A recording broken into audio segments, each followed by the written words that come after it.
हरे कृष्णा। तो आज के हमारे इस नरसिंह चतुर्दशी के अवसर पर सभी भक्तों का बहुत बहुत स्वागत है। जो भक्त पहली बार आए उनका विशेष स्वागत है।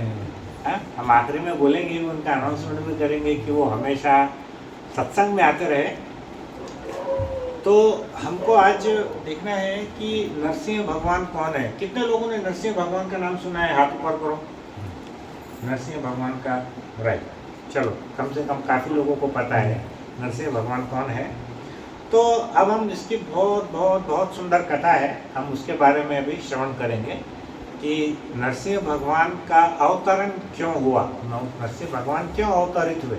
हम उसकी कहानी के बारे में हम आज चर्चा करेंगे। तो जैसे आपको मालूम है कि भगवान के वैकुंठ धाम में उनके दो द्वारपाल थे। उनका नाम क्या था? जय विजय। जय विजय। सब माता जी, छोटे माता जी बहुत होशियार है। तो जय और विजय है ना, उनका दो नाम था।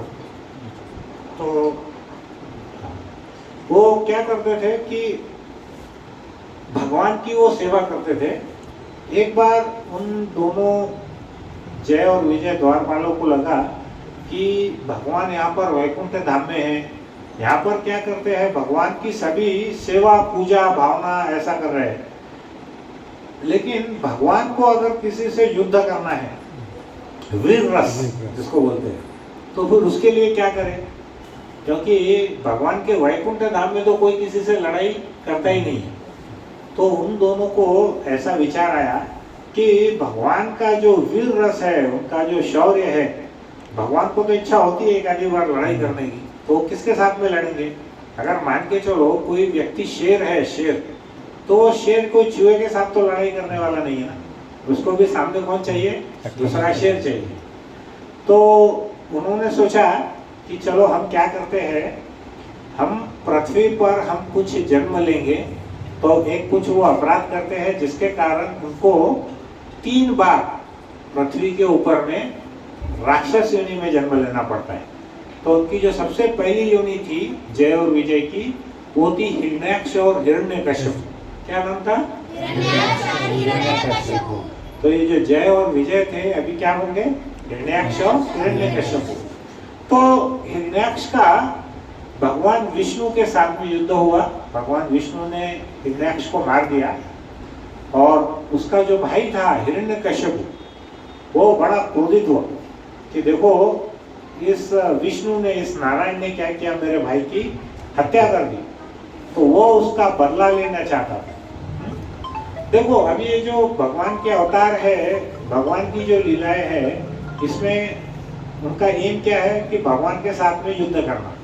तो अगर वो बहुत दोस्त रहेंगे तो युद्ध कर पाएंगे क्या? नहीं कर पाएंगे। तो हमको कुछ न कुछ उसमें बदला लेना है। तो वो क्या करते हैं, धरती पे हिरण्याक्ष और हिरण्यकश्यप आते हैं, हिरण्याक्ष का भगवान विष्णु वध करते हैं। तो हिरण्यकश्यप बहुत क्रोधित होता है और वो क्या करता है, अपना बदला लेने के लिए वो सोचता है कि जो ये विष्णु है, उनके साथ अगर मैं लड़ूंगा तो मेरे पास तो इतनी कोई शक्ति है नहीं।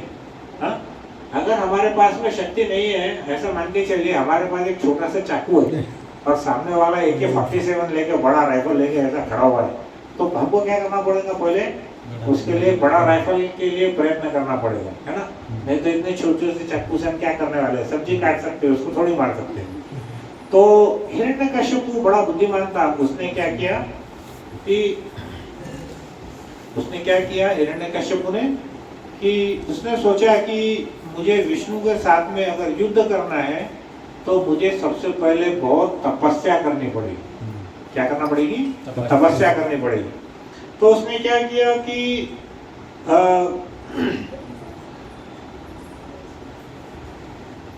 उसने तपस्या करने के लिए उसने सबसे पहले उसने किसका स्मरण किया? ब्रह्मा जी का।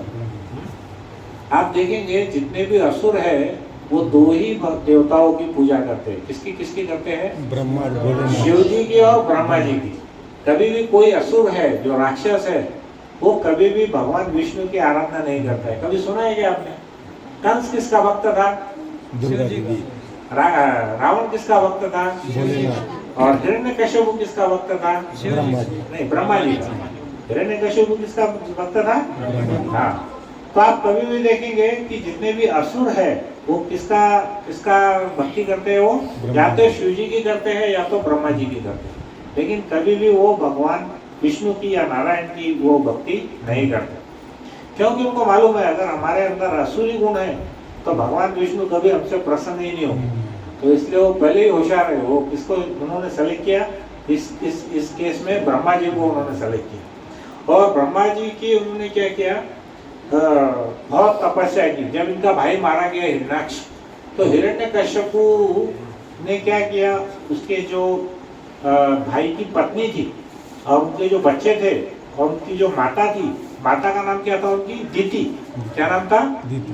जो राक्षसों की माता है उनका नाम था दीति, और जो देवताओं की माता थी उनका नाम क्या था, अदिति। अदिति। तो वो क्या करते हैं, दीति को समझाते हैं और उसके भाई की पत्नी और बच्चों को समझाते हैं। तो हमारे आचार्य बोलते हैं कि पुराने समय में जो राक्षस थे उस समय के, उनके अंदर में बेसिक नॉलेज था, उनको ज्ञान था क्या, कि हम शरीर नहीं है, हम आत्मा है। बराबर है, उनको ये मालूम था कि हम शरीर नहीं है, हम आत्मा है।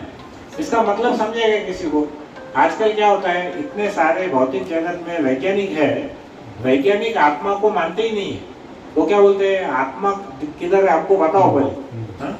तो हमारे भक्तों को पूछे, तुम इतना प्रवचन देते तो आत्मा कहाँ है बताओ। तो वो भक्त ने उनको पूछा, तुम्हारे पास में बुद्धि है क्या? बोले है। तो बोले आपको बताओ।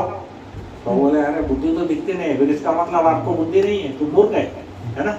तो यहाँ पर वो क्या करता है, हिरण्यकश्यपु सबको सांत्वना देता है और उसके बाद में वो कितने साल तपस्या करते हैं मालूम है आपको? कितने साल? 36,000 वर्ष। कितने वर्ष? 36,000 वर्ष। तो वो युग कौन सा था? सतयुग था कि त्रेता युग था कि द्वापर युग था? सतयुग। सतयुग में आयु कितनी रहती है? एक व्यक्ति की 1 लाख वर्ष। उसके बाद में त्रेता युग में 1 जीरो कम हो गया, तो कितना हो गया? 10,000। उसके बाद में द्वापर युग में और 1 जीरो कम हो गया, 1,000। अभी कलयुग में कितना हो गया? 1 जीरो और कम हो गया, मतलब अपने 100 भी नहीं है, 75 है कि नहीं। तो अभी क्या होता है इसमें, वो 36,000 वर्ष उसने भगवान की तपस्या की। तपस्या कैसी की मालूम है? वो एक पैर पे खड़ा होके अपने पंजे के ऊपर, सामने पंजे के ऊपर में ऐसा खड़ा हो गया और हाथ ऊपर करके उसने 36,000 वर्ष तपस्या की। उसने कोई भी खाना नहीं खाया, कोई पानी नहीं पिया, ना सोया, ना कोई छुट्टी लिया, कुछ भी नहीं। 36,000 वर्ष तक उसने तपस्या की, है ना। जैसा आपने एक और उदाहरण देखे ध्रुव महाराज का। ध्रुव महाराज ने क्या किया, 6 महीने के अंदर ही भगवान की प्राप्ति की। लेकिन जब ध्रुव महाराज ने श्वास लेना बंद किया तो पूरे ब्रह्मांड की श्वास लेना बंद हो गई। बराबर है, देवताओं का गला चौक हो गया, उनको सांस लेना नहीं आ रहा था। फिर उन्होंने भगवान को भेजा, फिर भगवान ने उनको आशीर्वाद दिया और दर्शन दिया। तो यहाँ पे हमको देखेंगे कि उसके सिर में से वो अग्नि निकलने लगी। किसके? हिरण्यकश्यपु के। तपस्या के कारण उसका जो शरीर था पूरा गर्म हो गया और गर्म होकर उसके सिर में से ज्वाला निकलने लगी। और वो ज्वाला कैसी थी? वो आध्यात्मिक अग्नि थी। हमारे गैस सिलेंडर का लाइन नहीं था वो कि भाई थोड़ा 10 फुट तक जाएंगे। वो सीधा जाके कहाँ चला गया? ऊपर के लोक में। हाँ, देवताओं को गर्मी लगने लगी, पूरा स्वर्ग वहां पे तपने लगा। तो सब जगह हाहाकार मच गया। तो जितने ऊपर के लोग गर्मी में थे उतने ही नीचे के लोग, पाताल लोग तक उसकी घर में पहुंचे। मतलब पूरे ब्रह्मांड में उसकी घर में पहुंच गई। तो यहाँ पर हमारे आचार्य बोलते हैं कि देखो उस समय भगवान को प्राप्त करने के लिए कितनी कठिन तपस्या करनी पड़ती थी। श्रीला प्रभुपाद ने हमको कितना सरल मार्ग बता दिया। क्या मार्ग बताया? खाली 4 नियमों का पालन करो और हरे कृष्णा कृष्णा कृष्णा हरे हरे, हरे राम राम राम हरे हरे। उन्होंने एक ही चीज बताया कि प्रचार करो, भगवान का क्या करो? नाम का प्रचार करो, भगवत गीता और भागवतम का प्रचार करो। तो आप देखेंगे कि हरे कृष्ण आंदोलन में जो भी भक्त है वो ज्यादा से ज्यादा प्रचार करते हैं। क्योंकि हमारी अवस्था ऐसी है कि हमको भगवान के बारे में कुछ मालूम ही नहीं है। है ना। तो हम लोग क्या कर रहे हैं, जब तक भगवान की कथा नहीं सुनेंगे हमको भगवान से प्रेम नहीं होने वाला है। तो 1978 तक के समय में प्रभु जी श्रील प्रभुपाद निर्जल व्रत के बारे में भी नहीं बोलते थे, कि जैसे हम उसके बाद चालू हुआ निर्जल व्रत। हालांकि करना चाहिए, लेकिन लोगों को लग रहा था कि 4 नियमों का पालन करना और 16 माला करना कितना कठिन काम है। फिर उसके बाद में जैसे जैसे लोगों की भक्ति बढ़ी, फिर उन्होंने निर्जल व्रत भी चालू किया। अभी जैसे रावण ने तो तपस्या करके वो कैलाश पर्वत को ही उठा लिया था, इतना शक्तिशाली था रावण। तो यहाँ पे क्या हुआ, जब अग्नि लगी तो इंद्र का सिंहासन हल गया वहां पे ऊपर, और सब देवी देवता भागने लगे। और भागते भागते वो कहाँ पहुंचे, पहले ब्रह्मा जी के पास पहुंचे। और ब्रह्मा जी ने क्या किया, उनकी सबकी शिकायत सुनी कि पृथ्वी के ऊपर में एक कोई व्यक्ति इतने तपस्या कर रहा है ब्रह्मा जी की, कि उसके सर से अग्नि निकल करके ब्रह्मांड तक फैल गई है। तो ब्रह्मा जी ने बोला आपको, ठीक है तुम चिंता मत करो, मैं जाकर के देखता हूँ कि वहाँ क्या हो रहा है। तो क्या किया उन्होंने, ब्रह्मा जी तुरंत वहाँ हिरण्यकश्यप के सामने पहुंचे। उनके हाथ में एक कमंडल था, तो कमंडल से उन्होंने कुछ जल निकाला और हिरण्यकश्यप के उसके शरीर पे छिड़क दिया। लेकिन वहाँ उसके पहले क्या हुआ कि उनको, ब्रह्मा जी को हिरण्यकश्यप कहाँ है ये ढूंढने में बड़ी मुश्किल आ गई। क्यों आ गई, क्योंकि हिरण्यकश्यप का जो पूरा शरीर था वो कीड़े मकोड़ों ने पूरा खा लिया था। तो वहाँ क्या बचा था, खाली हड्डियों का ढांचा बचा था। तो वो अपनी योग माया से वो प्राणवायु ले रहा था, लेकिन शरीर क्या था, पूरा हड्डियों का ढांचा था। और पूरा उसका वहाँ पर एक बहुत बड़ा एंट हिल को क्या बोलेंगे, चींटियों का वरुल है ना, वरुल बोलते हैं। तो वरुल बन गया था पूरा। तो उसके अंदर में फिर ब्रह्मा जी ने उस वरुल के ऊपर में पानी छिड़का, और वो पानी का जैसे ही उसको स्पर्श हुआ तो वो पूरा की पूरा अपने ओरिजिनल स्वरूप में आ गया। कौन, हिरण्यकश्यप। तो वो वैसा ही शक्तिशाली बन गया, प्रभावशाली बन गया, तेजस्वी बन गया। और उसने क्या किया, ब्रह्मा जी की स्तुति की। अब देखिए, जो लोग देवी देवताओं की पूजा करते हैं वो क्या करते हैं, वास्तव में उनको सिर्फ उनसे कुछ लेना रहता है, उनको देवी देवताओं से प्रेम नहीं रहता। वो क्या करते हैं, व्यापार करते हैं कि हमको ये मिलेगा तो हम ये नवस करेंगे, हमको वो मिलेगा तो हम वो करेंगे। तो वो क्या करता है, हाँ, ब्रह्मा जी की स्तुति करता है। तो ब्रह्मा जी की स्तुति कोई प्रेम वश नहीं करता। ब्रह्मा जी की स्तुति क्यों करता है, क्योंकि उसको बदले में कुछ चाहिए था। तो भौतिक इच्छा पूरी करने के लिए वो ब्रह्मा जी की स्तुति करने लगा। फिर ब्रह्मा जी ने बोले उसको, बोलो वत्स क्या चाहिए तुमको। तो उसने बोला कि प्रभु आपको अगर कुछ देना ही है तो मुझे अमरत्व का वरदान दो। तो ब्रह्मा जी बोले, भैया मैं ही अमर नहीं हूँ तो तेरे को वरदान अमरत्व का कैसे, हाँ मुझको। हालांकि ब्रह्मा जी की आयु बहुत है, करोड़ों अरबों साल है, लेकिन उनको भी जाना है, ऐसे शास्त्र में वर्णन है। तो बोले कि जब मैं ही अमर नहीं हूँ तो मैं तुझको अमरत्व का वरदान कैसे देता हूँ। तो फिर क्या हुआ, हिरण्यकश्यप का दिमाग बड़ा कंप्यूटर के जैसा चलने लग गया। उसको बोले भाई तू ऐसा वरदान मांग कुछ दूसरा। तो उसने तुरंत कैलकुलेट किया। क्या कैलकुलेशन किया उसने, बोला प्रभु वरदान देना है तो ऐसा वरदान दो कि न मैं जल में मरूं न थल में मरूं,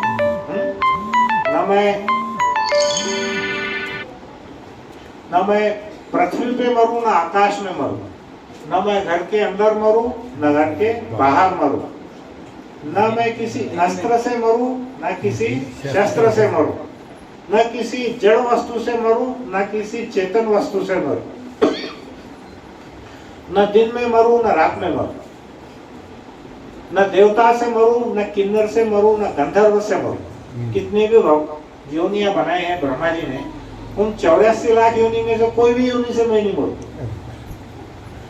तो उसकी जो याददाश्त थी उसने उसका पूरा फायदा उठाया, है ना।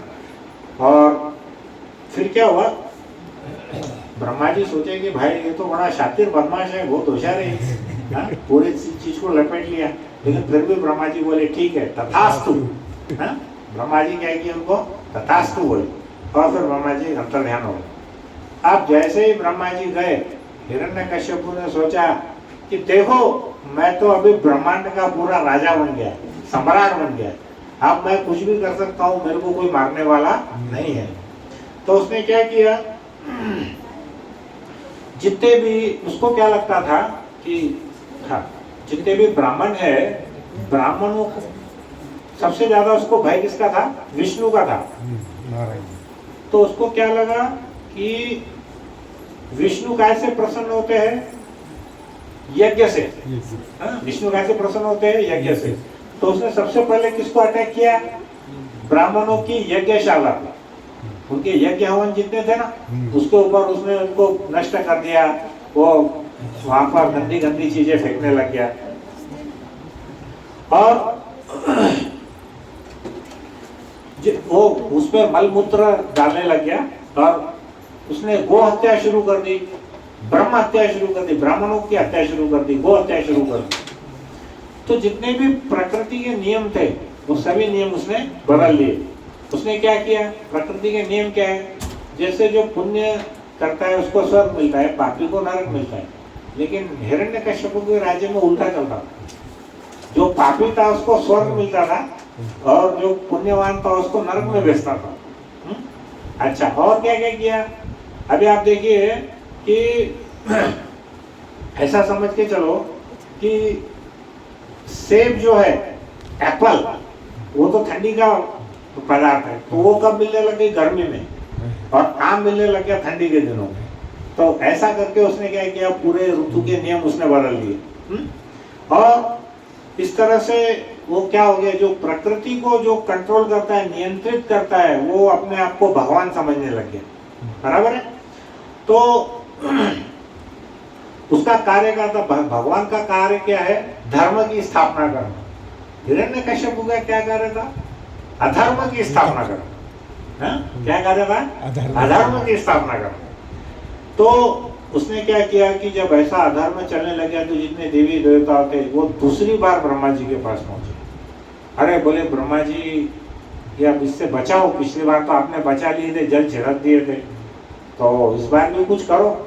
तो ब्रह्मा जी बोले कि भाई देखो, पिछले बार तो मैंने उसको कोई ऐसा वचन नहीं दिया था, वरदान नहीं दिया था, लेकिन अब तो मैंने उनको वरदान दे दिया, तो अब मैं उसके बारे में कुछ नहीं कर सकता। अब एक काम करो, तुम सब मेरे साथ चलो क्षीर सागर पे, जहाँ पर कौन विराजमान है, भगवान नारायण विष्णु विराजमान है। तो हम जाके क्या करेंगे, सब भगवान विष्णु के साथ में हम प्रार्थना करेंगे कि वो ही इस समस्या का कुछ हल का निवारण करेंगे। तो वहाँ पर जितने भी ब्रह्मा जी देवता गए, उन्होंने क्या किया, क्षीर सागर पे पहुँच के भगवान की, नारायण की बहुत स्तुति की। और तब भगवान ने क्या किया, ब्रह्मा जी को बोला कि उनको ही सुनाया कि ब्रह्मा जी आप वापस जाओ, अब क्या होने वाला है, मैं बहुत ही जल्दी प्रकट होने वाला हूँ, और जब ये हिरण्यकश्यप मेरे भक्त को सताएगा तब मैं प्रकट होगा। ऐसा बोल के उसने क्या किया, जितने भी देवता आए थे, ब्रह्मा जी आए थे, सबको वापस दे दिया। अब क्या हुआ कि प्रहलाद अभी 5 वर्ष के थे, लेकिन उसके पहले प्रहलाद की माता का नाम कोई बोल सकते हैं, प्रहलाद की कयादु, क्या नाम था, कयादु। उनकी माता का नाम कयादु था। और जब कयादु गर्भवती थी तब उनके पेट में कौन थे, प्रहलाद थे। तो वहां पे क्या हुआ कि प्रहलाद जब 5 वर्ष के हुए तो उनको पढ़ाई के लिए वहां पे गुरुकुल हुआ करते थे। गुरुकुल में राक्षसों के गुरु, क्या नाम है राक्षसों के गुरु का, शुक्राचार्य। शुक्राचार्य। और देवताओं के गुरु का नाम बृहस्पति। क्या नाम है, बृहस्पति। कैसे याद रखना, बृहस्पति यानी गुरुवार, और शुक्राचार्य यानी शुक्रवार। ऐसा हम याद रख सकते ना गुरु। तो बृहस्पति और शुक्राचार्य, ऐसे दो उनके अलग अलग, देवताओं के गुरु बृहस्पति और इनके गुरु का नाम क्या है, शुक्राचार्य।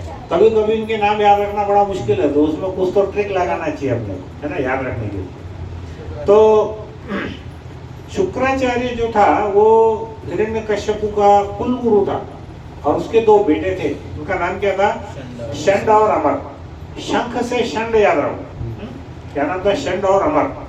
और वो गुरुकुल में पढ़ाते थे। और वो बहुत प्रसिद्ध थे। गुरुकुल का नाम क्या था? असुर महाविद्यालय। क्या नाम था? असुर महाविद्यालय। बराबर है ना, राक्षसों के महाविद्यालय का नाम क्या रहने वाला है? असुर महाविद्यालय। तो यहाँ पर क्या हुआ, उन्होंने प्रहलाद महाराज को उन्होंने बहुत सारी शिक्षाएं दी। काय की दी? राजनीति के बारे में सिखाया, कूटनीति के बारे में सिखाया, अर्थशास्त्र के बारे में, सामाजिक शास्त्र के बारे में, ऐसी बहुत सारी शिक्षाएं उन्होंने दी। और यहाँ पर प्रहलाद महाराज क्या थे, हमेशा सदाचार का पालन करते थे। भले वो राक्षसों के बीच में क्यों नहीं थे, लेकिन वो सदाचारी थे। जैसे कीचड़ में कमल खिलता है, वैसे प्रहलाद महाराज पूरे राक्षसों के बीच में कमल के समान खिले हुए थे। तो प्रहलाद महाराज बहुत ही विनम्र थे, सदाचारी थे, सहनशील थे, दयालु थे, आज्ञाकारी थे और बहुत बुद्धिमान थे। वो पूरे उनके गुरुकुल के टॉपर थे। इसलिए नहीं थे कि वो राजा के बेटे थे, इसलिए थे कि वो वास्तव में बुद्धिमान थे। तो एक बार छुट्टियों में क्या हुआ कि ये षंड और अमर ने उनको भेजा उनके पिताजी को मिलने के लिए, हिरण्यकश्यपु को मिलने के लिए वो गए। तो पिताजी ने क्या किया, बड़े प्रेम से उनको अपने गोदी में बैठाया, उसके बालों को सूंघा, बहुत प्यार किया और उसको बड़े प्रेम से पूछा, अरे प्रहलाद, तुम इतनी शिक्षा कर रहे हो, इतना पढ़ाई कर रहे हो, ये बताओ कि सबसे श्रेष्ठ विद्या कौन सी, सबसे बेस्ट श्रेष्ठ शिक्षा कौन सी है? तो प्रहलाद महाराज बोले कि पिताजी, ये तो बड़ा साधारण सा प्रश्न आपने पूछा है, तो इसका उत्तर बड़ा सिंपल है, साधारण है। बोले क्या उत्तर है? बोले भगवान हरि का भजन करो, वृंदावन जैसे धाम में जाओ। और उन्होंने बोला कि जो हमारा सांसारिक जीवन है ये कैसा है, कुएं के समान है। और कुआं भी कैसा है, बिना पानी का, मतलब उसमें गिरे तो हमारा सीधा शरीर फूटना। उन्होंने क्या बोला, कुआं कैसा है, बिना पानी का कुआं। तो हमारा जो सांसारिक जीवन है वो कैसा है, कुएं के, अंधे अंधे कुएं के समान है, जिसमें पानी भी नहीं है। अब ये तो अपने आप को भगवान मान रहा था कि तुम मेरा गुणगान करो, हाँ, ओम हिरण्यकश्यपाय नमः, ऐसा उसका चल रहा था दिमाग में। ये तो बोला हरि का नाम, तो वो तो एकदम क्रोधित हो गया और उसने चिल्ला करके बोला षंड और अमर को, अरे इधर आओ, शुक्राचार्य के पुत्र है तो क्या होगा, तुम ये क्या शिक्षा दे रहे हो वहां पे तुम्हारे गुरुकुल में? तो ये वैष्णव कहाँ से आ गया? वैष्णव मतलब इस्कॉन वाला बंदा वहां कैसे आ गया, ऐसा बोला। बोले वैष्णव कहाँ से आ गया? तो उन्होंने बोला कि देखो ये हमारे गुरुकुल में क्या पढ़ाई कर रहे हैं, हरि के बारे में बोल रहे हैं, और हरि तो मेरा शत्रु है, मेरे भाई का हत्यारा है, उसके बारे में कैसे पढ़ा रहे तुम उसको यहाँ पे? तो ये सब डांटने के बाद भी प्रहलाद महाराज को कोई भय नहीं था। तो पूरा ब्रह्मांड हिरण्यकश्यपु से थर थर कांप रहा था, लेकिन भक्त प्रहलाद को हिरण्यकश्यपु से कोई डर नहीं था, कोई भय नहीं था। तो इसका मतलब क्या है कि जो भगवान के भक्त होते हैं वो कैसे होते हैं, निर्भय होते हैं, फियरलेस। वो कैसे होते हैं, फियरलेस होते हैं वो। और हिरण्यकश्यपु ने आतंक मचाया, लेकिन प्रहलाद महाराज को रंच मात्र भी भय नहीं था, वो निर्भीक थे। तो उन्होंने षंड अमर को पूछा कि ये किसने तुम्हें षंड अमर ने उनको पूछा प्रहलाद को, अरे भाई हम तो रोज क्लासेस में समाज शास्त्र पढ़ा रहे, अर्थशास्त्र पढ़ा रहे, राजनीति पढ़ा रहे, कूटनीति पढ़ा रहे, तुमको ये सब किसने सिखाया? ये तो हमको ही नहीं मालूम है, तुमको कैसे मालूम? तो प्रहलाद महाराज ने बोला ये मैंने अपने गुरु से सीखा है, बताया नहीं कुछ भी। अरे बोले तेरे गुरु तो हम ही है, तो तू किससे सीखा? तो प्रहलाद महाराज कुछ नहीं बोले, वो मुस्कुरा दिए। वो बोले कि देखो जो भगवान है वो कैसे है, चुंबक के समान है, और मैं कैसा हूँ, लोहे के समान। तो जब भी मैं भगवान को देखता हूँ तो मैं चुंबक के समान खींचा, लोहा जैसे चुंबक के प्रति खींचा चला जाता है, मैं भगवान के प्रति खींचा चला जाता हूँ। तो दोनों बहुत गुस्सा हो गए और वो छड़ी से मारने लगे उसको, प्रहलाद को। फिर से प्रहलाद महाराज को उन्होंने क्या किया, अच्छे एक बार क्या हुआ, फिर से प्रहलाद महाराज आए और उनकी जो माता थी कयाधु, उन्होंने क्या किया, वो अपने पिता को मिलने आए दूसरी बार। तो पहले क्या होता था, जैसे बड़े बड़े लोग राजघराने हैं उनके पास में ना थोड़ा एक फॉर्मेलिटी रहती है, प्रोटोकॉल रहता है, मतलब ऐसा डायरेक्ट जाके नहीं है, ऐसा कम चला ले, धोती माने चले या कुछ तो करे, ऐसा नहीं। राजा के घर में जाता है वो अपने पिता से मिलने, तो वो प्रॉपर ड्रेस पहन के नहा धो के बहुत अच्छे से तैयार होके फिर मिलने को जाता है। तो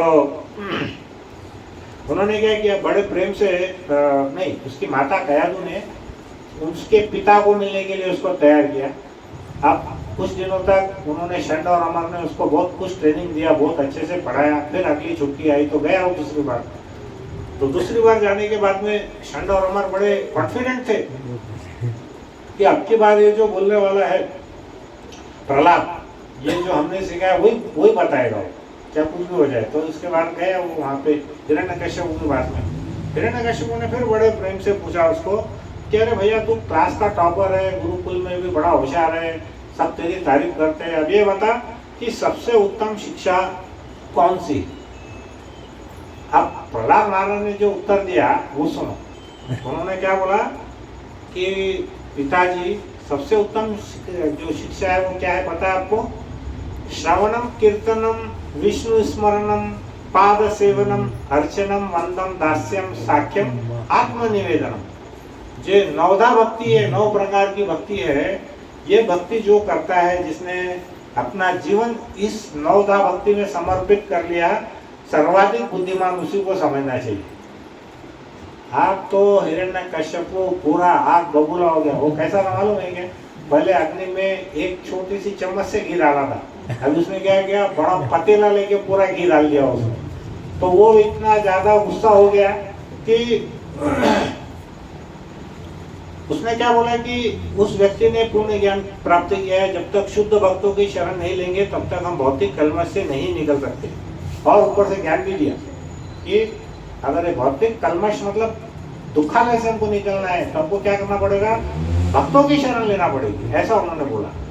हिरण्यकश्यप बहुत क्रोधित हुआ। उसने क्या क्या क्या मालूम है, प्रहलाद उनके गोदी में बैठा था, उसको वैसे ही धक्का दिया पीछे से, चल नीचे उतर, तू तो मेरे भाई के हत्यारे की प्रशंसा कर रहा है, इसलिए क्या है, तू भी मेरा शत्रु है। और उन्होंने क्या बोला सैनिकों को कि ये मेरे भाई का हत्यारा है, क्योंकि इसने उस हत्यारे की प्रशंसा की है, तो इसको क्या करो, इसको कुछ भी करो और इसको जान से मार दो। उस समय प्रहलाद महाराज की आयु कितनी थी? 5 वर्ष, है ना? हमारी कितनी है? 12 वर्ष, है ना? तुमसे 7 साल छोटा था, है ना? तो अब क्या किया, उसके सैनिकों ने बहुत प्रयास किए, जितने भी प्रयास थे मारने के उन्होंने पूरे प्रयास किए। अब उसने क्या किया, पहले उनको एक पहाड़ की चोटी से फेंका। तो पहाड़ की चोटी का वर्णन शास्त्र में है कि विशाखापट्टनम में एक पहाड़ है सिंहाचलम, उस सिंहाचलम की चोटी से उनको नीचे फेंका। लेकिन क्या हुआ, जैसी चोटी से नीचे गिरा, भगवान विष्णु आकर के उसको अपनी गोदी में बचा लिया। उसके बाद उसको समुद्र में फेंका, लेकिन वो नहीं मरा। फिर उसके बाद क्या हुआ, बहुत बड़ी सांपों की विषधर सर्प, कई कोबरा सांप थे उसमें, उसने उनको रख दिया। लेकिन वो क्या करते थे, ऐसा फुंकारते थे लेकिन उसको काटते नहीं थे। तो प्रहलाद महाराज को फिर उसके बाद उसने क्या किया, उसकी जो बहन थी हिरण्यकश्यप, उसका नाम क्या था, होलिका, उसको क्या वरदान था कि अग्नि में वो नहीं जलेगी। तो उसने क्या किया, प्रहलाद महाराज को गोदी में लेके बैठ गई, और होलिका जब होलिका दहन हुआ तो क्या हुआ, उसका उल्टा हुआ, होलिका जल गई और भक्त प्रहलाद बच गए, बराबर है।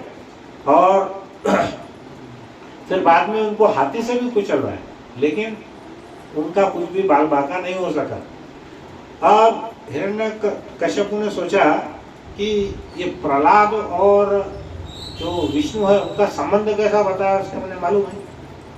जैसे कुल्हाड़ी रहती है ना, कुल्हाड़ी में 2 पार्ट रहते हैं, एक हत्था रहता है लकड़ी का डंडा, और सामने क्या रहती है, कुल्हाड़ी रहती है। तो ये बोला कि ये लोग कैसे मालूम है क्या, ये जो प्रहलाद है ये उस कुल्हाड़ी का डंडा है, और ये जो विष्णु है ये क्या है, ये कुल्हाड़ी है। ये इनका काम क्या है, काटना। वो क्या बोल रहा है मालूम है, मेरा जो इतना सुंदर परिवार है, इतना जो सुंदर राज्य है, ये कैसा है, चंदन के समान है। कैसा है, चंदन के समान है। और ये दोनों मिलके क्या कर रहे हैं, वो चंदन के झाड़ को काट रहे हैं, ऐसा उसके मन में विचार आया। तो फिर उसने सोचा कि हो ना हो जब इतने सारे प्रयत्न करने के बाद ये नहीं मर रहा है तो जरूर ये मेरा भी वध करने ही वाला है, तो वो बहुत डिप्रेशन में चले गए। अब आप सोचो, पूरे ब्रह्मांड का विजेता 5 साल के बच्चे के कारण डर से और डिप्रेशन से कांपने लग गया वो। और उसको तो हमारे महाराज कहते हैं कि ये है आध्यात्म की शक्ति। ये काई की शक्ति है? अध्यात्म की शक्ति है। आप देखे होंगे कंस, जैसे ही कृष्ण का नाम सुना वो भी थर थर कांपने लगा, रात भर उसको नींद नहीं आती थी।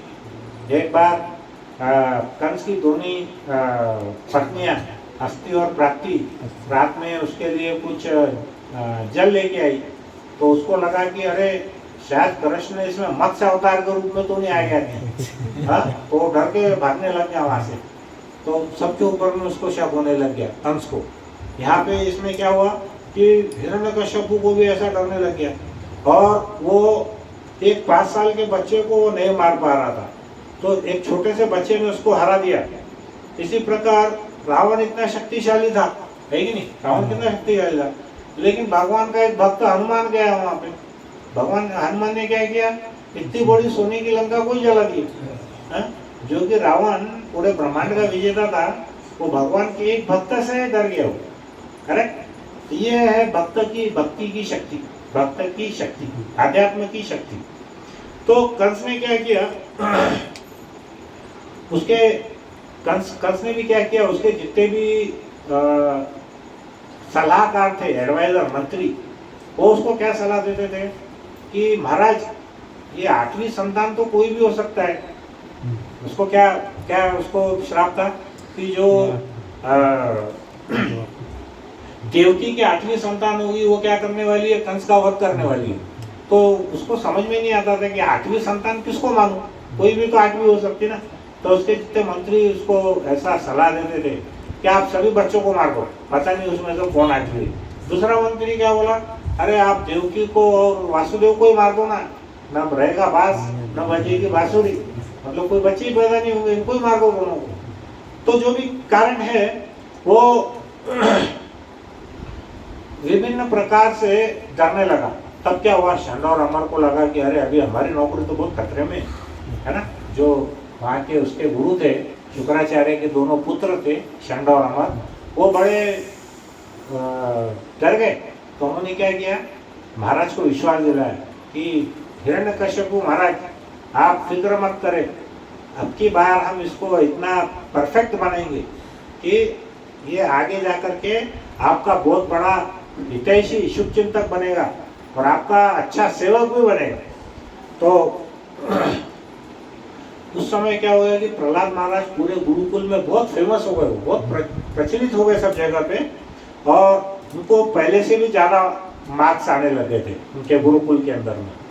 तो अब क्या किया? जो षंड और अमर जब घर गए तो गुरुकुल में प्रहलाद महाराज पहले तो प्रवचन ही कर रहे थे, पहले तो संकीर्तन ही करते थे हरे कृष्ण का। लेकिन अब ये जब थोड़े दिन के लिए षंड अमर उनके घर पे गए, उनके गुरु जब वापस आए तो देखे वहाँ नजारा अलग ही था। तो पहले तो कीर्तन चलता था, अभी वहाँ पे प्रवचन भी चालू हो गए। तो वहाँ पे प्रहलाद महाराज क्या कर रहे हैं? बड़ी बड़ी क्लास ले रहे हैं, प्रवचन दे रहे हैं। तो वो देख के तो वो और ज्यादा गुस्से में आ गए। अरे बोले ये क्या है, हम थोड़े दिन के लिए गए। अच्छा, वहाँ पे और एक बात हो गई, पहले तो एक ही प्रहलाद था भक्त, अब वहाँ के सारे बच्चे प्रहलाद महाराज हो गए, सभी प्रवचन देने लग गए कि हम शरीर नहीं है, आत्मा है, हरि का गुणगान करना चाहिए, नवदा भक्ति करनी चाहिए। तो ये षंड अमर बोले कि हम इनको पढ़ा रहे आम, ये पढ़ा रहे जाम, तो अभी इसको क्या करना क्या चाहिए? तो वो बेचारे और घबरा गए उसके अंदर में। तो यहाँ पर हमारे आचार्य बहुत अच्छे एग्जाम्पल दिए कि भक्त जहाँ भी जाते हैं उस स्थान को मंदिर बना देते हैं। तो एक देश है रशिया, रूस, नाम सुने हैं ना आपने? रशिया में क्या था, एक गुप्तचर संस्था है, वो क्या करती है? सबके ऊपर में निगरानी करती है, उसका नाम है केजीबी। तो वो रशिया देश में ऐसा आप धर्म का प्रचार नहीं कर सकते। तो वहां पर क्या हुआ? वहां पर भी हमारे कृष्ण भक्त पहुंच गए थे शिला प्रभुपाद की कृपा से, और वो क्या करने लगे थे? बहुत संकीर्तन और प्रवचन करने लगे थे, लेकिन छुप छुप के करते थे। क्योंकि उनको वो केजीबी वाले, केजीबी यानी पुलिस, वहाँ पे पकड़ के कैद खाने में डाल देती। तो क्या हुआ, एक बार कुछ भक्त पकड़े गए, केजीबी ने, वहाँ की पुलिस ने पकड़ ली और उनको जेल में डाल दी। जेल में डालने के बाद क्या हुआ कि कुछ ही दिनों में जितने कैदी थे उसमें से आधे कैदी कृष्ण भक्त बन गए। तो वो सोचने लगे ये तो बड़ा अजीब कार्यक्रम है। तो फिर बाद में उनको उन्होंने छोड़ दिया, बोले भाई जाओ तुम बाहर ही ठीक है, बाहर तो भी तुम 10 भक्त बनाओगे, यहाँ तो 100 भक्त बनाएंगे। तो उन्होंने उनको वहां से छोड़ दिए। जैसे भी हम देखेंगे अभी क्या हुआ कि ये जहाँ पर कीर्तन प्रवचन कर रहे थे तो षंड और अमर ने क्या किया, उनका कीर्तन रुकवा दिया।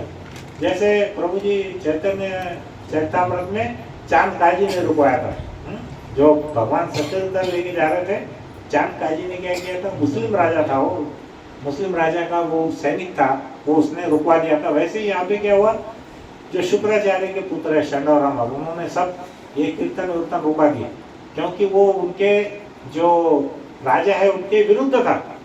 तो षंड और अमर ने एक चाल चली, उन्होंने क्या बोला कि अब हम इसको सीधा सीधा तो ये बताता नहीं है कि ये किसका शिष्य है, तो हम अब एक दूसरा कार्य करेंगे। बोल क्या? तो बोले, अब वो उसको बोलने लगे प्रहलाद महाराज को, देखो अब हम आपके पद चिन्हों पे चलने लगेंगे, आप सिर्फ हमको ये बता दो कि आपके गुरु कौन है। सबको बड़ा ऐसा उत्सुकता थी कि ये बच्चा अभी इतना छोटा है, इतना भगवान का नाम कीर्तन और इतना इसको ज्ञान कहाँ से आया। तो प्रहलाद महाराज क्या बोलते हैं यहाँ पे कि 5 वर्ष की आयु में ही प्रत्येक व्यक्ति को, प्रत्येक जीव को भगवत भक्ति और भगवान की स्तुति सीखना चाहिए, 5 साल की आयु से। पर उन्होंने पूछा कि आपने कहाँ से सीखा? तो फिर उन्होंने कथा बताई कि जब देवताओं का और राक्षसों का युद्ध हुआ तब उनकी जो माता थी गर्भवती थी, इंद्र वहाँ पे आए और वो क्या कर रहे थे, वो कयाधु माता को लेकर के गए और वो सोच रहे थे कि एक हिरण्यकश्यपु इतना तकलीफ दे रहा पूरे ब्रह्मांड में, तो इसके गर्भ में उसका जो बच्चा है वो और एक हिरण्यकश्यपु पैदा हो गया, वो कितना ज़्यादा तकलीफ देने वाला है। तो इसलिए उन्होंने क्या किया, वो क्या चाह रहे थे कि वो कयाधु के जो पेट में गर्भ है उसकी वो हत्या करना चाह रहे थे। लेकिन जैसे ही उनका ये विचार हुआ, नारद जी बीच में आ गए। नारद जी अपना नारायण नारायण करते हुए पूछे कि अरे इंद्र देवता, आप तो इंद्र लोग, आप तो स्वर्ग के राजा है, आप ये क्या कार्य कर रहे हैं? तो इंद्र महाराज क्या करते हैं, नारद जी को प्रणाम करते हैं और बोलते हैं कि देखो हमको लगता है कि एक हिरण्यकश्यपु से इतनी तकलीफ है, इस कयाधु के गर्भ में दूसरा हिरण्यकश्यपु आ गया तो कितनी बड़ी तकलीफ होने वाली है। तो नारद जी बोलते हैं कि अरे मूर्ख, तुम ये गलती से भी गलती मत करना। बोले क्यों? बोले इसके, इस माता के गर्भ में जो बच्चा है वो कौन है? वो बहुत बड़ा भक्त है। वो क्या है? भगवान विष्णु का बहुत बड़ा भक्त है। तो जब इंद्र ने ऐसा सुना तो उसने तुरंत कयाधु माता का हाथ छोड़ दिया, उनको प्रणाम किया और उनकी परिक्रमा की। तो फिर वो वहाँ से सब चले गए। तो फिर इसमें क्या हुआ कि नारद जी उस कयाधु माता को अपने आश्रम में लेके आए और वो पूरी उनको भगवान की कथाएं सुनाने लगे। जब उनके गर्भ में कौन था? प्रहलाद महाराज। तो इस प्रकार से क्या हुआ, जितनी भी कथाएं उन्होंने सुनाई वो प्रहलाद महाराज ने सुनी। अब महाभारत में ऐसा एग्जाम्पल किसका है? अभिमन्यु का, है ना? अभिमन्यु का उदाहरण है ना। तो ये तो है सतयुग की बात, कौन सी? प्रहलाद महाराज की। और अभिमन्यु की बात कब की है? द्वापर युग की, है ना। तो दोनों युग में ऐसा बताया गया है कि जब माता गर्भवती रहती है तब उसने बहुत भगवान का आध्यात्मिक स्मरण करना चाहिए, टेलीविजन नहीं देखना चाहिए, नशीले पदार्थ चाय कॉफी नहीं पीना चाहिए, तंबाकू नहीं खाना चाहिए वगैरह वगैरह, क्योंकि उसका सीधा असर उसके बच्चे के ऊपर पड़ता है। तो आश्रम में ले जाने के बाद में क्या हुआ, जब नारद जी ने कथा सुनाई तो पेट के अंदर जो बालक था उसने तो कथा बहुत ध्यान से सुनी, उसको तो उसका बहुत परिणाम मिल गया। लेकिन दुर्भाग्य की बात है कि उसकी जो माता थी कयाधु, तो उसको कोई फर्क ज्यादा नहीं पड़ा, क्योंकि उसका संग कौन था? राक्षसों का संग था। और उसका पति कौन था? हिरण्यकश्यप था, राक्षसों का राजा। तो उसके अंदर में ज्यादा फर्क नहीं पड़ा। अब जब शंड और अमर ने यह सुना कि ये भगवान का भक्त है बचपन से ही, तो वो तो बहुत क्रोधित हो गए। अब उन्होंने क्या किया कि उनके मन में विचार आया, अरे अब तो इसने खुद ही मान लिया कि ये बहुत बड़ा भक्त है, तब ये तो प्रवचन संकीर्तन रोज चलने वाला है। तो उन्होंने क्या किया, उसका प्रहलाद महाराज का ऐसा प्रहलाद का हाथ पकड़े और सीधा लेकर के गए हिरण्यकश्यपु के पास, और हिरण्यकश्यपु को बोले कि देखो महाराज, ये हमारे गुरुकुल का वातावरण पूरा बिगाड़ रहा है और सभी यहाँ पर भक्त बन रहे हैं, हमारा जो कोर्स है वो किसी को नहीं आता, ये जो प्रहलाद वहाँ पे प्रवचन दे रहा है सब लोग वही प्रवचन गा रहे हैं, और अभी महाराज एक प्रहलाद नहीं है, हर व्यक्ति हर बच्चा वहाँ पे प्रहलाद बन गया है। तो बोले कि या तो ये प्रहलाद को कहीं भेजो, नहीं तो हमारा ट्रांसफर दूसरे गुरुकुल में कर दो। तो हिरण्यकश्यपु बहुत क्रोधित हुआ, उसने पूछा, अरे प्रहलाद, जब तुम इतना बोल रहे हो कि तुम्हारा भगवान ये है, तुम्हारे भगवान वो है, तो मुझको ये बताओ कि ये विष्णु है कहाँ पे, कहाँ है तेरा विष्णु, बता। तो उसने बोला कि प्रभु, जो शक्ति मुझ में मिल रही है वो शक्ति आप में मिल रही है, वो भी भगवान से ही आ रही है। प्रत्येक व्यक्ति के अंदर में जो शक्ति है वो भगवान हरि के पास से आ रही है, पर तेरा भगवान है कहाँ? तो बोले मेरा भगवान हर जगह, इस महल में भी है। बोले उस खंबे में है क्या? तो प्रहलाद महाराज बोले हाँ, उस खंबे में भी है। तो ठीक है, तो क्या करते हैं, हिरण्यकश्यपु बड़े गुस्से में आग बबूला होकर के उस खंबे के पास जाते हैं और खंबे को जोर से एक मुष्टि प्रहार करते हैं। तो उसके अंदर मुष्टि प्रहार करने के बाद में जब देखते हैं तो उसके अंदर में क्या होता है, एक व्यक्ति निकलते हैं जिसका आधा शरीर नर का और आधा शरीर सिंह का होता है। तो वो अवतरित होते हैं और इस प्रकार से नरसिंह गर्जना करते हुए बाहर आते हैं। बोलो नरसिंह भगवान की जय। तो ऐसा करते हुए पूरे ब्रह्मांड में गर्जना करते हैं, जितने देवता है वो भी थर थर कांपने लगते हैं ऐसी आवाज से। उन्होंने कभी ऐसी आवाज सुनी भी नहीं थी और सब लोग बहुत डर गए थे। ब्रह्मा जी ऊपर से देख रहे थे कि भाई 84 लाख योनि जो मैंने बनाया उसमें से ये वाला आइटम तो था ही नहीं। बराबर है ना, 84 लाख योनि में ये ऐसा अवतार तो मैंने कभी देखा ही नहीं। वो भी बेचारा सोच रहे थे कि ये कौन है करके, मतलब ये कहाँ से आया, कंफ्यूज हो गए बेचारे ब्रह्मा जी। तो उन्होंने बोला कि यार ऐसी रचना तो मैंने की नहीं, फिर ये कहाँ से आ गए। तो खंबे में से जब निकले तो उनका आधा शरीर सिंह का था, आधा शरीर नर का था, और उनके हाथ बड़े कोमल थे कमल के समान, और जो उनके नख थे वो बहुत तीव्र तेज थे नख, और उनका जो चेहरा था वो तपते हुए सोने के समान था। जैसे हम चैतन्य महाप्रभु का वर्ण बोलते हैं तपते हुए, तब तक कांचन वर्ण, उनका शरीर का वर्ण कैसा, तपते हुए पिघले हुए सोने के समान था। हाथ विशाल थे, छाती बहुत चौड़ी थी, कमर बहुत पतली थी, है ना। और वो कैसा था, उनकी जो नाक थी, नासिका, वो गुफा के समान प्रतीत हो रही थी, और उनकी जो जीभ थी, जीवा, वो ऐसे तलवार के समान चल रही है। अब शेर की जो जीवा है वो ऐसे ऐसे करते हैं ना, तो तलवार के समान वो प्रतीत हो रही थी।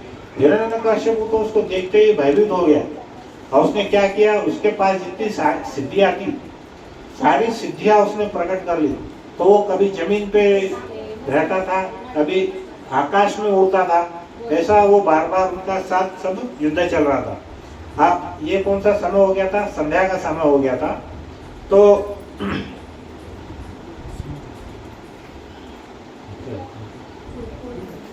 तो एक बार क्या हुआ कि जैसे बिल्ली चूहे के साथ में खेलती है ना, बिल्ली के सामने चूहे की कोई शक्ति नहीं रहती, वैसे ही नरसिंह देवता के सामने हिरण्यकश्यप कैसा था, एक चूहे के समान था। तो उन्होंने क्या किया कि उसके ऊपर में मुष्टि प्रहार किया, उसको उन्होंने मुक्के से मारा। अभी आप मायापुर अगर जाएंगे तो वहाँ पे नरसिंह भगवान की जो मूर्ति है वो बहुत प्रसिद्ध है, उसको बोलते हैं उग्र नरसिंह।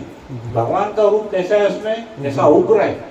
तो ऐसा बोलते हैं कि ये जो उग्र नरसिंह है इसकी पूजा देवी देवता भी नहीं कर सकते, इतने पावरफुल रहते हैं। लेकिन हमारे जो भक्त है नैष्ठिक ब्रह्मचारी, हाँ, तो नैष्ठिक ब्रह्मचारी वहाँ पे उनकी पूजा करते हैं उग्र नरसिंह की, और जिसके बारे में कम से कम 100 या 1000 कहानियाँ हैं। इतने सारे लोगों को उस भगवान की पूजा अर्चना से उनको लाभ मिला है उसके अंदर में। तो नरसिंह भगवान के अनुसार क्या हुआ, भगवान ने क्या किया, उसको अपने गोद में लिया और कहाँ लेके गए, वो चौखट के ऊपर में। तो अब उन्होंने उसको बोला कि देख हिरण्यकश्यप, तेरे को ब्रह्मा का क्या अवतार था, ब्रह्मा का क्या वरदान था तुझको, न घर के भीतर न घर के बाहर, तो कहाँ पे थे, वो चौखट पे थे, न थल में न जल में न आकाश में, तो न तो जमीन पे थे और न तो आकाश में थे। उन्होंने क्या किया, उसको अपनी गोदी में बिठाया, बराबर है। तो बोले कि न शस्त्र से न अस्त्र से, हाँ, और न जड़ से न चेतन से। तो उन्होंने क्या किया, उनके जो नखून थे उस नख से उन्होंने उसका सीना फाड़ दिया, करेक्ट। तो बोले कि देख ये जो मेरे नाखून है ये क्या है, जड़ भी नहीं है चेतन भी नहीं है, बराबर है। जड़ क्यों नहीं है, क्योंकि नाखून बढ़ते हैं और इसलिए वो चेतन है, लेकिन वो जड़ भी क्यों है, क्योंकि हम नाखून काटते हैं तो हमको कोई दर्द नहीं होता। तो उन्होंने बोला कि ये अस्त्र भी नहीं है शस्त्र भी नहीं है, ये कोई जड़ भी नहीं है, ये कोई चेतन भी नहीं है, और न कोई ये नर है न पशु है, बराबर है। उसने क्या बोला था कि मेरी जो मृत्यु है किसी नर से भी नहीं होना चाहिए, पशु से भी नहीं होना चाहिए। तो ये 84 लाख योनि में कोई भी व्यक्ति से मेरी मृत्यु नहीं होना चाहिए। तो ये 84 लाख एक वो आइटम था, 84 लाख के बाद में भगवान का सेल्फ मैनिफेस्टेड वाला, वो भगवान ने वो वाला अवतार लिए थे उसको। और उन्होंने क्या किए, वो इतने ज्यादा क्रोधित हुए कि उनकी आंखें पूरी लाल हो गई थी नरसिंह भगवान की। क्यों लाल हुई थी इतनी आंखें, क्योंकि किसी व्यक्ति ने उनके भक्त को तकलीफ दिया था, कष्ट दिया। तो नरसिंह भगवान क्या किए, उसकी छाती फाड़ के उसका जो हृदय था उसको बाहर निकाल के फेंक दिए, और उसकी जितनी आंतड़ियां थी उसको अपने गले में लपेट लिए। और इतना ज्यादा उनका जो उग्र रूप है ऐसा कभी पहले किसी ने देखा नहीं था। तो क्या हो गया कि इसमें इतने ज्यादा क्रोधित थे कि फिर उन्होंने हिरण्यकश्यप के जो सिंहासन था वो उसके ऊपर में बैठ गए, और उनके जो हाथ थे पूरे खून से लथपथ थे, और सभी देवता स्तुति करने लगे ताकि भगवान शांत हो जाए, है ना। तो इसके पहले क्या हुआ कि हिरण्यकश्यप की एक प्रश्न है, देखो हिरण्यकश्यप अकेला तो था नहीं, उसके पास भी हजारों लाखों की सेना थी। तो हजारों सेना भी वहां पर आकर के भगवान से, वो नरसिंह देवता से भगवान से युद्ध करने लगी। लेकिन फिर जब क्या किया, भगवान ने अपने 1000 हाथ फैलाए, और 1000 हाथों में 1000 नख थे, और उनको ऐसे कीड़े मकोड़े के जैसा उनको मार दिए सब, उनकी तो कोई वैल्यू नहीं थी। तो ऐसा उनका पूरी सेना का भी वध कर दिए। अब क्या हुआ कि जितने भी देवी देवता थे उसमें प्रमुख कौन कौन थे, लक्ष्मी जी, पार्वती जी और ब्रह्मा जी, सरस्वती जी, ये सब देख के बहुत ज्यादा भयभीत हो गए। पूरे ब्रह्मांड का हर व्यक्ति भयभीत था, सिर्फ एक व्यक्ति को छोड़ के। वो कौन था, प्रहलाद महाराज। तो ये सब जाकर के उनको शांत करना चाहते थे। उनको ऐसा लग रहा था कि अगर कुछ देर और क्रोध में रह गए नरसिंह भगवान तो पूरे ब्रह्मांड में प्रलय आ जाएगा, सब लोग मारे जाएंगे।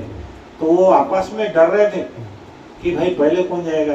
ब्रह्मा जी शिव जी को बोल रहे थे तुम आगे जाओ, शिव जी पार्वती को बोल रहे थे। तो सबने सोचा अरे वरदान तो ब्रह्मा जी ने दिया है, उनको ही बोलो। तो ब्रह्मा जी बोले सरस्वती माता तुम बोलो, शायद तुम्हारी बात मानेंगे। फिर किसी की हिम्मत नहीं हुई। फिर ब्रह्मा जी को याद आया, अरे बोले देखो प्रहलाद ये इनका अवतरण क्यों हुआ है, तो तुम्हारे को बचाने के लिए आए है ना, तो अब तुम ही जाकर के उनको बोलो। तो भक्त प्रहलाद, उनके मन में कोई डर नहीं, कोई उनको जरा भी ऐसा भय नहीं था। वो जाकर के भगवान के पास में ऐसे खड़े हो गए और उन्होंने भगवान को प्रार्थना की कि प्रभु अब आप शांत हो जाइए। तो जैसे ही भगवान अपने भक्त को देखते हैं तो उनकी आंखों का जो लालपन है वो तुरंत गायब हो जाता है, और वात्सल्य भाव से वो भक्त प्रहलाद को देखते हैं उसमें। जैसे अभी आप देखेंगे कि जो सिंह है वो क्या करता है, बाकी जितने भी उसके शिकार है उसको नाखून से मारता है, लेकिन अपने बच्चे को कैसा है वो करता है, वो बड़ा प्यार से सहलाता है। वैसे ही नरसिंह भगवान क्या किए, उसको प्यार से, एक वात्सल्य भाव से उसको सहलाने लगे। और यहाँ पे हिरण्यकश्यपु का अर्थ क्या है? हिरण्य मतलब उसका अर्थ है सोना, गोल्ड, नहीं सोना, हाँ गोल्ड। और कश्यपु का अर्थ है बिस्तर, बेड, मतलब सोने का बिस्तर। मतलब क्या है? इंद्रिय तृप्ति का साधन। तो हिरण्यकश्यपु क्या प्रतिनिधित्व कर रहे हैं? इंद्रिय तृप्ति को। और भक्त प्रहलाद किसका प्रतिनिधित्व कर रहे हैं? हमारे भक्ति को। तो ऐसा हमारे अंदर में भी छोटे छोटे हिरण्यकश्यपु बहुत ज्यादा है। ऐसा नहीं है कि हम बहुत, अब हमको क्या लगता है कि हिरण्यकश्यपु ही बहुत बड़ा दुष्ट व्यक्ति था, हम तो बहुत अच्छे हैं। लेकिन हमारे अंदर में जो हम कार्य करते हैं, अकेले में सोचेंगे तो हमको ऐसा लगेगा कि हिरण्यकश्यपु हमारे अंदर में भी बहुत सारे हैं। बराबर है कि नहीं? छोटे छोटे हिरण्यकश्यपु हम छोटे छोटे अपराध करते रहते कुछ ना कुछ। ठीक है, हम किसी का गला नहीं काट रहे, लेकिन दूसरी चीजें भी करने में कम नहीं है। हाँ, तो हमको क्या है, शिला प्रभुपाद कहते हैं कि हमें भी प्रहलाद महाराज के समान कैसा रहना चाहिए? विनम्र, सहनशील, दया भाव हमको रहना चाहिए। तो भगवान भक्त प्रहलाद को बहुत सारे वरदान देना चाह रहे थे। बोले कि प्रहलाद तू मांग, तुझे क्या चाहिए? तुझे तीनों लोगों का मैं स्वामी बना देता हूँ, तू बोल क्या चाहिए? इंद्रलोक चाहिए, वो दे देता हूँ, और तेरे मन में जो है वो बता। तो प्रहलाद महाराज बोले माफ करना प्रभु, लेकिन आपने मुझे व्यापारी समझा है क्या? मैं व्यापारी नहीं हूँ। मैं आपकी भक्ति किसी सकाम कर्म की इच्छा से नहीं कर रहा हूँ। मुझे क्या चाहिए? मुझे भक्तों का संग चाहिए, मुझे आपकी भक्ति चाहिए, मुझे बस वही वरदान दो, और मुझे कुछ भी नहीं चाहिए। तो वो बोलते हैं कि मुझे गुरु की सेवा करने का वरदान दो, भक्तों की सेवा करने का वरदान दो, और जो वैष्णव है उनकी सेवा करने का वरदान दो। तो नरसिंह भगवान इतने प्रसन्न हुए कि उन्होंने उनको प्रहलाद महाराज को विश्व सम्राट बना दिया, जिसका वर्णन है कि एक मनवंतर तक वो सम्राट बन के उन्होंने पृथ्वी पर राज्य किया। और फिर कहाँ गए? वो वैकुंठ में चले गए। तो हमारे जितने प्रहलाद महाराज जो थे संसार में, उनको बोला गया तो कुछ आचार्य ऐसा टीका करते हैं कि प्रहलाद महाराज आज भी जीवित है। उनकी वास्तविक इच्छा ये थी कि संसार में जब तक लोग कष्ट में हैं, जब तक वो कृष्ण भावना भावित नहीं होते, जब तक मैं उनका उद्धार नहीं कर पाता, मुझे वैकुंठ लोक भी नहीं जाना है। तो उसका उदाहरण क्या था? जैसे चैतन्य चरितामृत में वासुदेव दत्त बोलते हैं, प्रार्थना करते हैं भगवान को, क्या कि मुझे सारे संसार के कष्ट मुझे दे दो। तो ये जितने भी भक्त है एक ऐसे बड़े करुणामयी होते हैं इसके अंदर में। तो उन्होंने एक ही वरदान मांगा, अंत में हम यहाँ पर समाप्त कर रहे हैं। एक ही वरदान क्या मांगा कि हे प्रभु, आप सब कुछ ठीक है, मेरे पिता कितने भी अत्याचारी थे, कितने भी निर्दयी थे, लेकिन आप मेरे पिता को क्षमा कर दीजिए। तो यहाँ पर भक्ति विनोद ठाकुर हमारे आचार्य उदाहरण देते हैं, जैसे ईसा मसीह है, उनको क्या किया? क्रूसीफाई किया, उनको भी लटकाया था ना क्रिश्चियन लोगों के ईसा मसीह। तब उन्होंने क्या बोला कि प्रभु इन सब लोगों को क्षमा करना, उनको पता नहीं है कि वो क्या कर रहे हैं। फिर हमारे नामाचार्य हरिदास ठाकुर, इनको 22 बाजारों में जाकर के पीटा गया। तब उन्होंने क्या किया? जितने भी वहाँ पे जो जल्लाद थे वो बहुत कोशिश कर रहे थे कि हमारे ये हरिदास ठाकुर मर जाए, ताकि उनका जो राजा था वो उनको दंड न दे।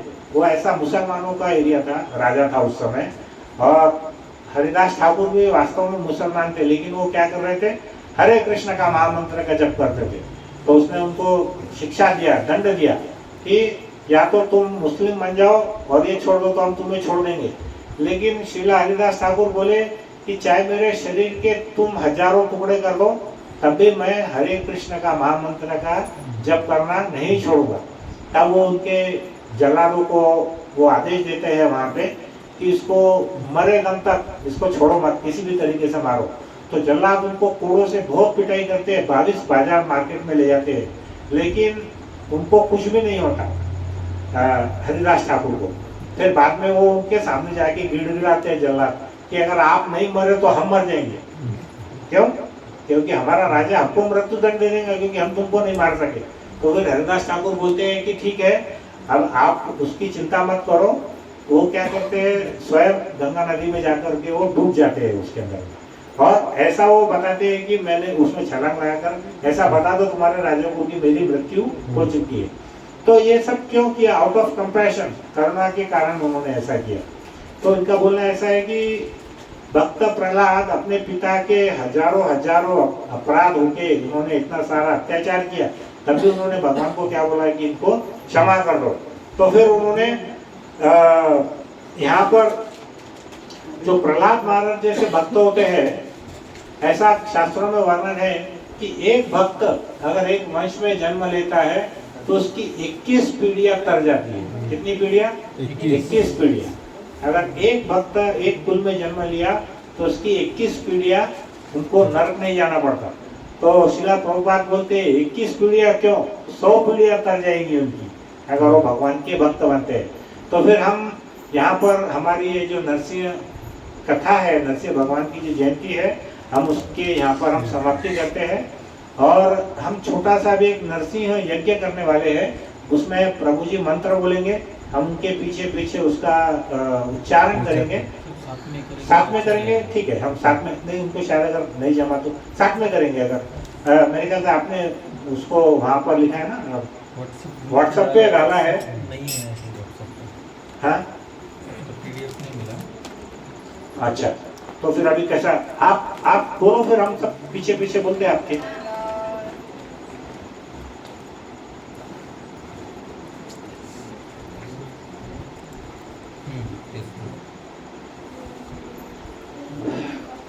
ये फीडबैक है किसी के पास में? नहीं है, ठीक है। अभी हम आज पहली बार कर रहे हैं, तो आप बोलते हैं।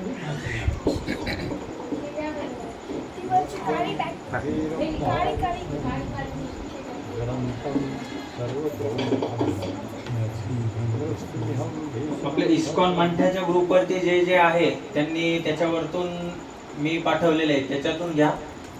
जे नसेल मी बाकी पूनम तू बाकी माताजींच्या ज्यांच्याकडे असेल त्यांना शेअर करा।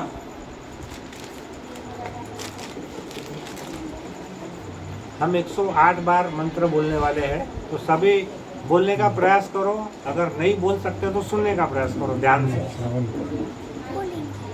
बोलेंगे।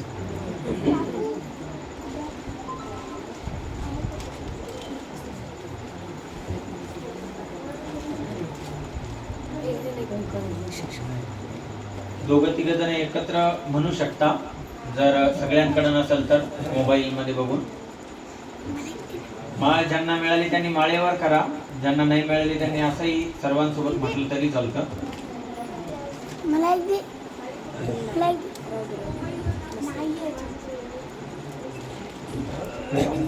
मोबाईल काय सोनू ताईला पाठवतो मी।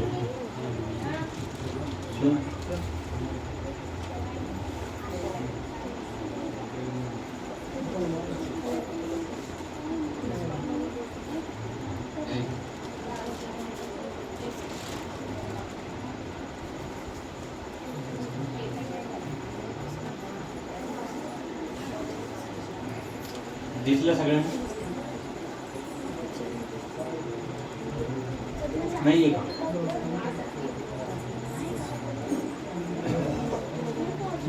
उग्रं वीरं महाविष्णुं ज्वलन्तं सर्वतोमुखं नरसिंहं भीषणं भद्रं मृत्युं नमाम्यहम्। उग्रं वीरं महाविष्णु ज्वलन्तं सर्वतोमुखं नरसिंहं भीषणं भद्रं मृत्युं नमाम्यहम्। उग्रं वीरं महाविष्णुं ज्वलन्तं सर्वतोमुखं नरसिंहं भीषणं भद्रं मृत्युं नमाम्यहम्। उग्रं वीरं महाविष्णु ज्वलन्तं सर्वतोमुखं नरसिंहं भीषणं भद्रं मृत्युं नमाम्यहम्। उग्रं वीरं महाविष्णुं ज्वलन्तं सर्वतोमुखं नरसिंहं भीषणं भद्रं मृत्युं नमाम्यहम्। उग्रं वीरं महाविष्णु ज्वलन्तं सर्वतोमुखं नरसिंहं विष्णुं भद्रं मृत्युं नमाम्यहम् उग्रं वीरं महाविष्णुं ज्वलन्तं सर्वतोमुखं नरसिंहं भीषणं भद्रं मृत्युं नमाम्यहम् उग्रं वीरं महाविष्णुं ज्वलन्तं सर्वतोमुखं नरसिंहं विष्णुं भद्रं मृत्युं नमाम्यहम् उग्रं वीरं महाविष्णुं ज्वलन्तं सर्वतोमुखं नरसिंहं भीषणं भद्रं मृत्युं नमाम्यहम् उग्रं वीरं महाविष्णुं ज्वलन्तं सर्वतोमुखं नरसिंहं विष्णुं भद्रं मृत्युं नमाम्यहम् उग्रं वीरं महाविष्णुं ज्वलन्तं सर्वतोमुखं नरसिंहं भीषणं भद्रं मृत्युं नमाम्यहम् उग्रं वीरं महाविष्णुं ज्वलन्तं सर्वतोमुखं नरसिंहं विष्णुं भद्रं मृत्युं नमाम्यहम् उग्रं वीरं महाविष्णुं ज्वलन्तं सर्वतोमुखं नरसिंहं भीषणं भद्रं मृत्युं नमाम्यहम् उग्रं वीरं महाविष्णुं ज्वलन्तं सर्वतोमुखं नरसिंहं भीषणं भद्रं मृत्युं नमाम्यहम् उग्रं वीरं महाविष्णुं ज्वलन्तं सर्वतोमुखं नरसिंहं भीषणं भद्रं मृत्युं नमाम्यहम् उग्रं वीरं महाविष्णुं ज्वलन्तं सर्वतोमुखं नरसिंहं विष्णुं भद्रं मृत्युं नमाम्यहम् उग्रं वीरं महाविष्णुं ज्वलन्तं सर्वतोमुखं